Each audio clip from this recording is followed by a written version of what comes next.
Poppy's Playtime is a relatively new game in the indie horror scene, having released during 2021. It showed some promise and potential, but due to it releasing during the peak of content farms right here on YouTube, the game's reputation was ruined and was widely considered just pure brain rot by most. This chapter being not scary at all and more oriented towards children, with its bright lighting and wacky physics. And at the time, a lot of people thought Poppy's Playtime was just another senseless cash grab, kinda like Garten of Banban or one of the other myriad of games with pretty much the exact same premise and gameplay. Now remember how I mentioned these super simple and child-friendly designs? Well, this led to the issue of content farms, which is something that has become very prevalent in recent years over here on YouTube. Some examples you may have seen are things like this video of Pomni from the Amazing Digital Circus.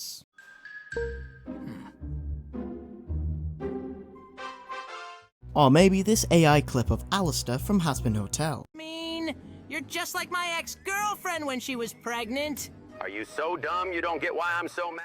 But the premise of these channels is to latch onto a popular topic and post lots of content about said topic in hopes to leech as much attention and maximise revenue, with the simple and colourful designs of Poppy Playtime's characters making them very attractive towards children, which made sure content farms had a field day with them. And this is actually what kept the game alive really. Yeah, a good portion of the people brought in from these videos were kids, but this was also bringing a lot of attention onto the games just because a lot of YouTubers were making videos on content farms, and this was bringing a lot of attention onto the game itself as well as mob entertainment. Now the pressure was on, as all eyes were on Poppy's Playtime as we awaited the next chapter. Hindsight, it's 2022 and the second installment of Poppy's Playtime is officially here, with some major improvements having noticeably been made. There are much more dark and scary environments. The villain, although still not too scary, is still pretty creepy, all thanks to a voice actor bringing the idea of a psychotic child caretaker hunting us down to life.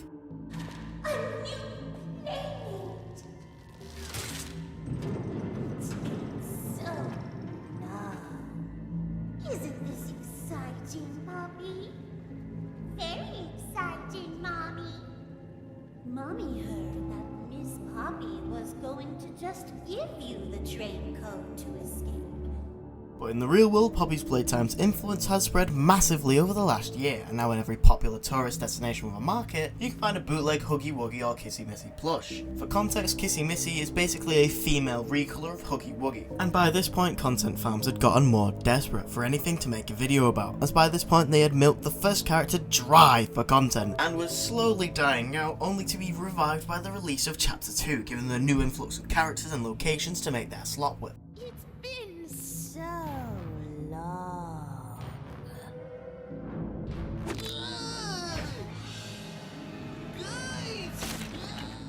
Now, sadly, Poppy's Playtime was starting to lose steam by this point. It was considered brain rot and terrible thanks to its lack of scares and the sheer number of content farms it seemed to attract, and Mob Games desperately needed something to revive the franchise and make it live up to its full potential. Now at the end of Chapter 2, we are on a train which crashes into a place called Playcare, and on this cliffhanger the wait begins.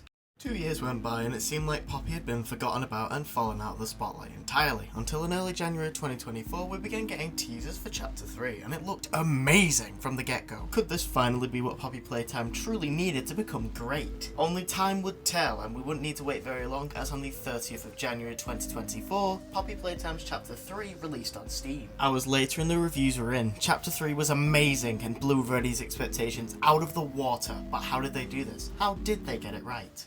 Well, first of all, Chapter 3 clearly took in a lot of feedback during its creation, as most if not all of the areas where previous chapters had fallen down had been fixed and improved upon greatly. Not many horror games can truly get scares right, other than just cheap jump scares, but nowadays some games can't even get a basic attack on the senses right. But this is not an issue for Chapter 3, as our enemy here is Catnap, and not only does he have a particularly creepy design with extended limbs, wide and staring eyes with a gaping void where his smile should be, but he stalks you throughout the game, and many don't notice this during their first playthrough, but at multiple different points of the chapter you can actually spot Catnap hiding away, watching and stalking you like prey.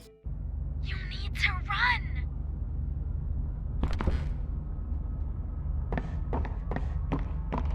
And Catnap isn't even the scariest enemy you'd encounter in this chapter. I'd argue that title goes to Mrs. Delight. Now during chapter 3 you explore many areas of the massive Playcare as you uncover some of the darkest lore secrets seen so far in the series, and one of these areas is the schoolhouse, where we encounter the cannibalistic Mrs. Delight, whose torn off face and literal mace for a hand make her absolutely terrifying, in combination with the dark school environment and her Doctor Who-esque mechanics, because similar to the weeping angels in that show, she can only move when you don't look at her, and when she does move she makes no sound at all, just the occasional laugh every now and again. But I have to admit something, for me this section was not that scary because I somehow managed to break Mrs. Delight, meaning she wasn't even following me for half of the chase sequence and only appeared right at the end when you slam the door down on her, killing her. But even that running scene caught me off guard, simply because of the sheer panic I felt as she ran down the hall screaming at me before getting flatlined by a door. Hey. Just completely cheated the whole section. Now there is one more major antagonist in chapter 3, and his story is traumatic to say the least. Meet Dog Day, Catnap's best friend and leader of the Smiling Critters, now left hung up on the wall where Catnap can slowly feed him to the smaller versions of his friends. You're Pappy's angel. Come to save us. Nothing left to save. Not here. But Catnap's home, angel. Their home. A myriad pairs of eyes are on you now. Watching, waiting, hungry. They want nothing more than to crawl beneath your skin and eat away at you bit by little bit. Fill what feels empty inside themselves. That thing, Catnap, the prototype is his god, and this is what he does to heretics. These little toys follow Catnap to avoid that very fate, and in return, they are fed.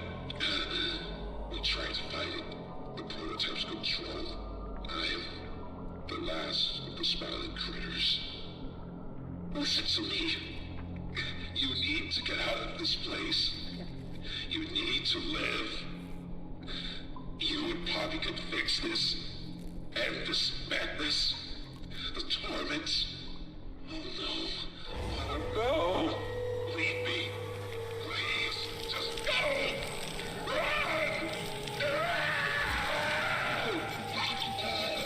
A disturbing detail about Dog Day's design is that his waist has this large belt around it, and the purpose of said belt is incredibly disturbing, as it's meant to hold all of his organs inside of his body and keep him alive, suffering as he hangs from the wall in agonizing pain. This is only made worse by what happens next.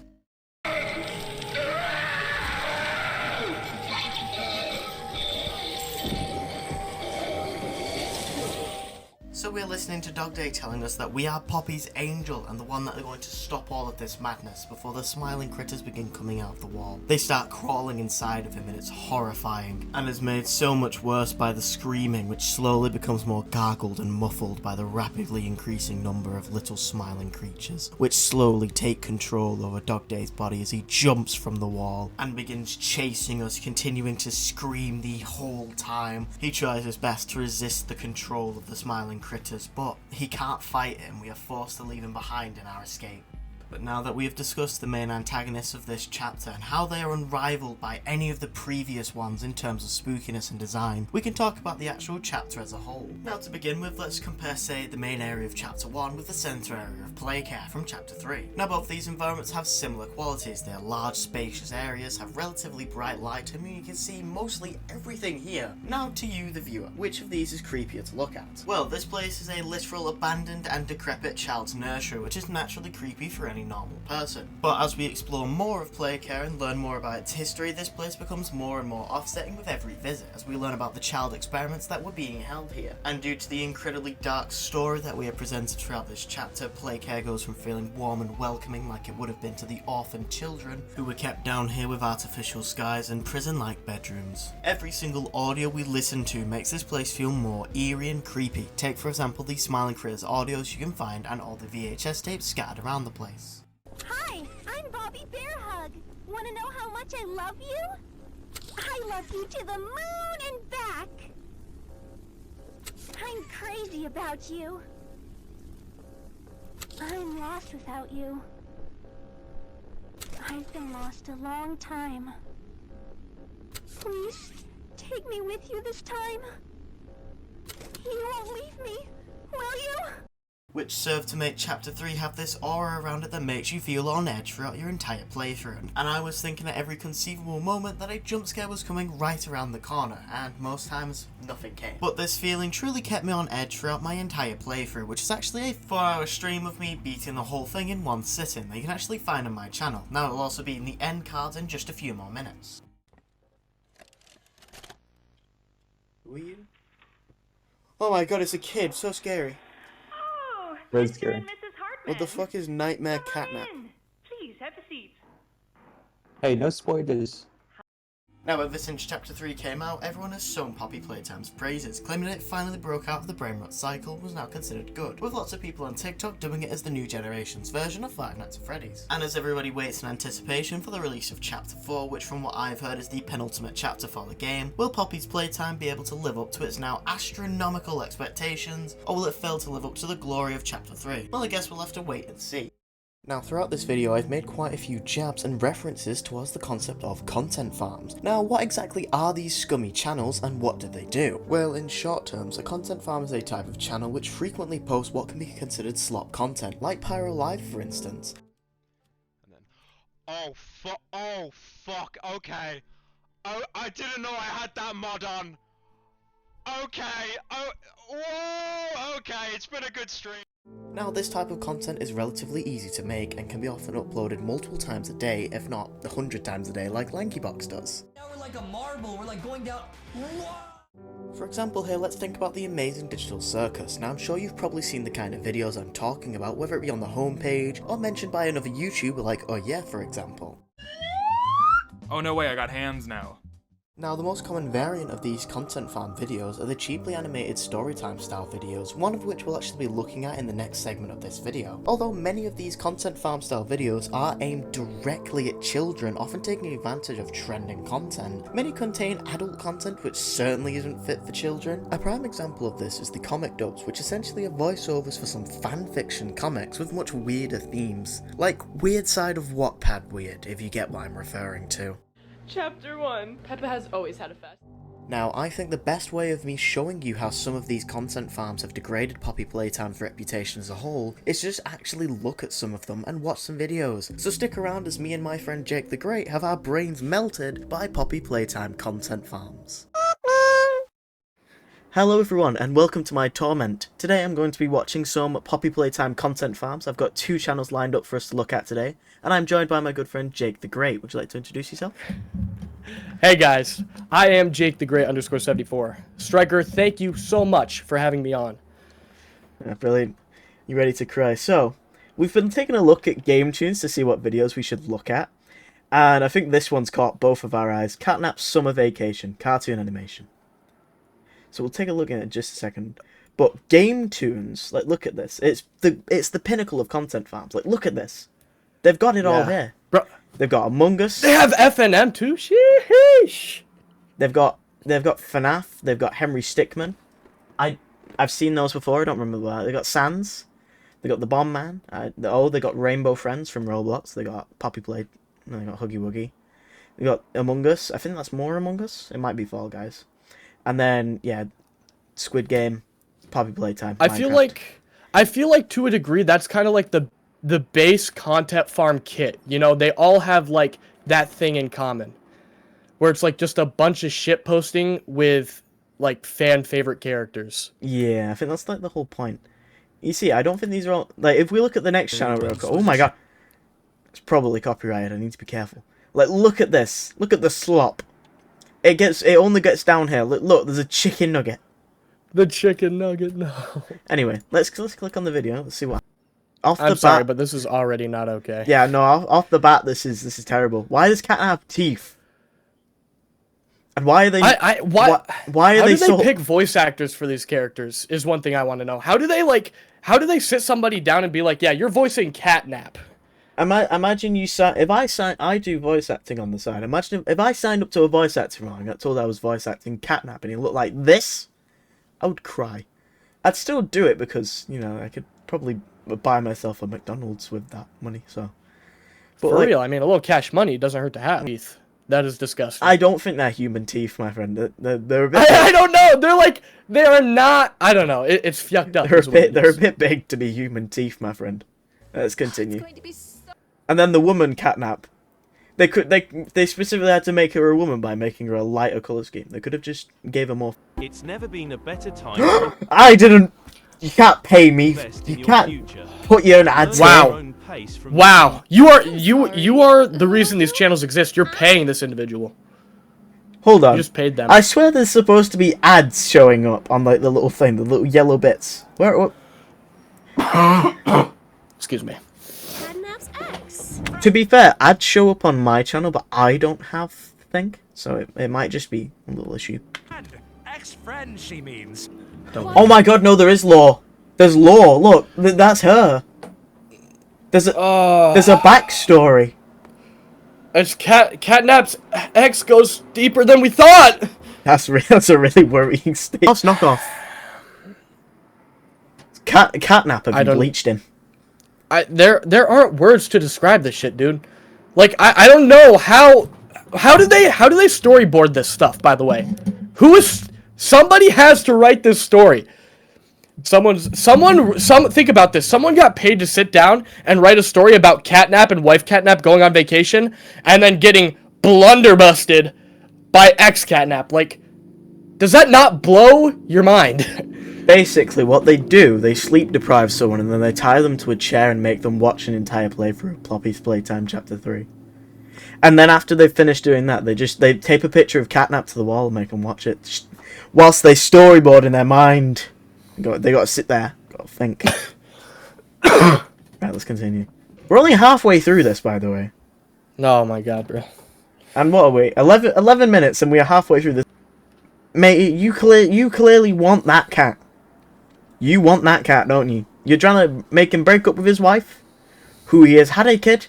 Catnap abandoned at birth. I've just noticed that on the side there. Why is the... Is that... Okay, it's from a different channel. 3D oh animation. My god. Striker. Stop. Oh! Whoa! She's biting her lip. She finds this attractive. But why do they all have such big teeth?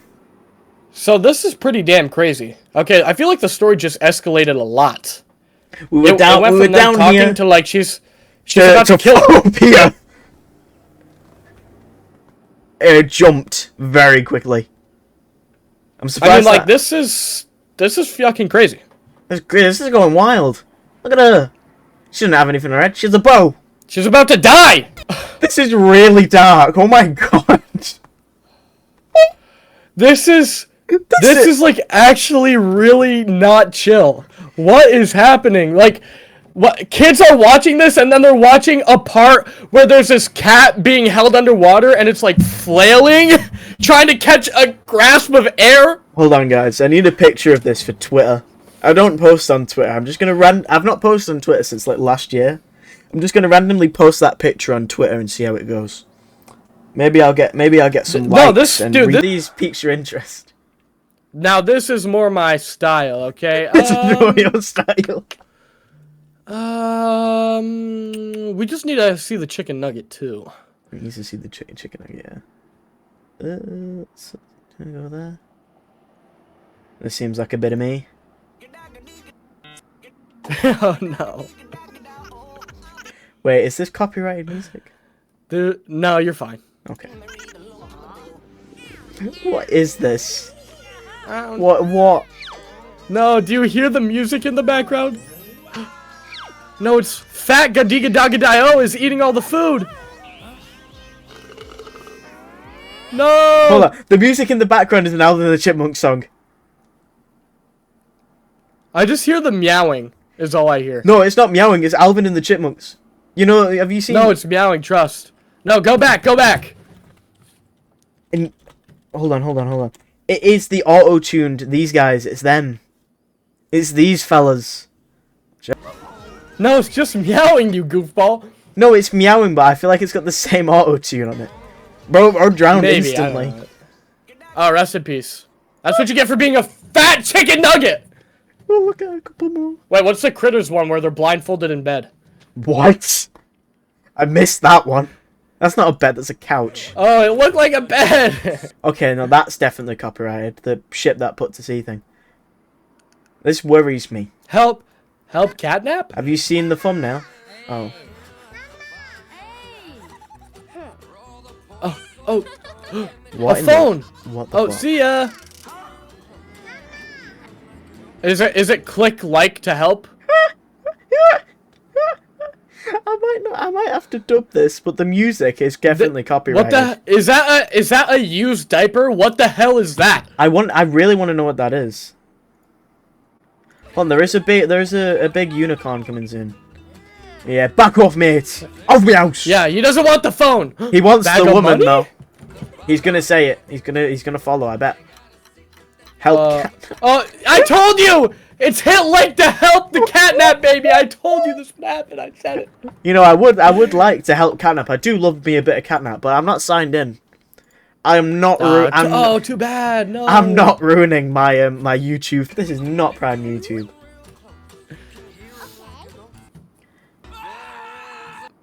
Why is it the same exact song? Why are they all copyright? I'm gonna get striked on this. I'm gonna have to mute half of these videos. They're gonna cook you, but it's okay, dude. It's worth. I would take a strike to watch help catnap. Click like to help catnap. I feel like if I made the sound quiet enough, I won't. I'll be fine. Alright, this is the last one. Oh, beep beep beep. Oh, he lost. Oh no. Oh, he did. Oh wait, he did it right.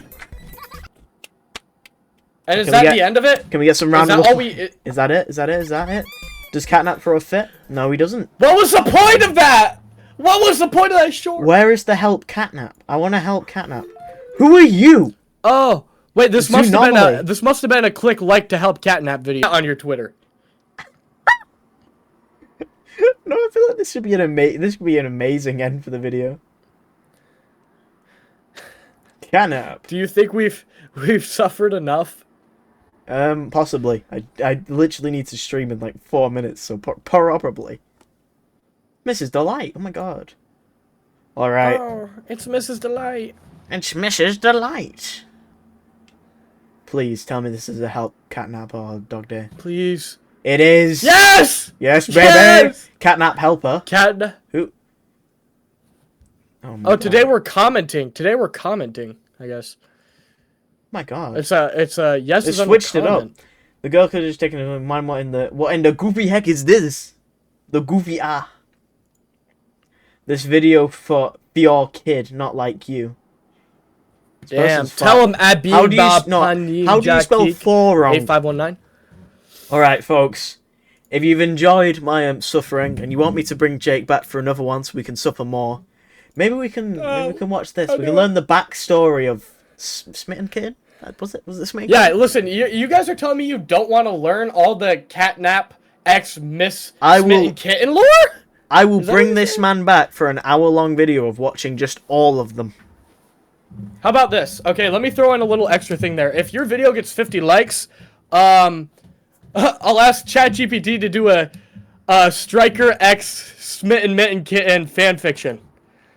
If that ever gets created, I think I would genuinely drown myself Alright. in Rubicon. Well, we got it now. You know the goal, No, guys. right, Come yeah, on. we know the goal.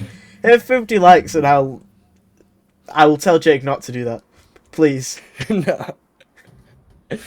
Please, Lord help me. Alright, that's going to be the end. I've got an outro now, so you listen to that.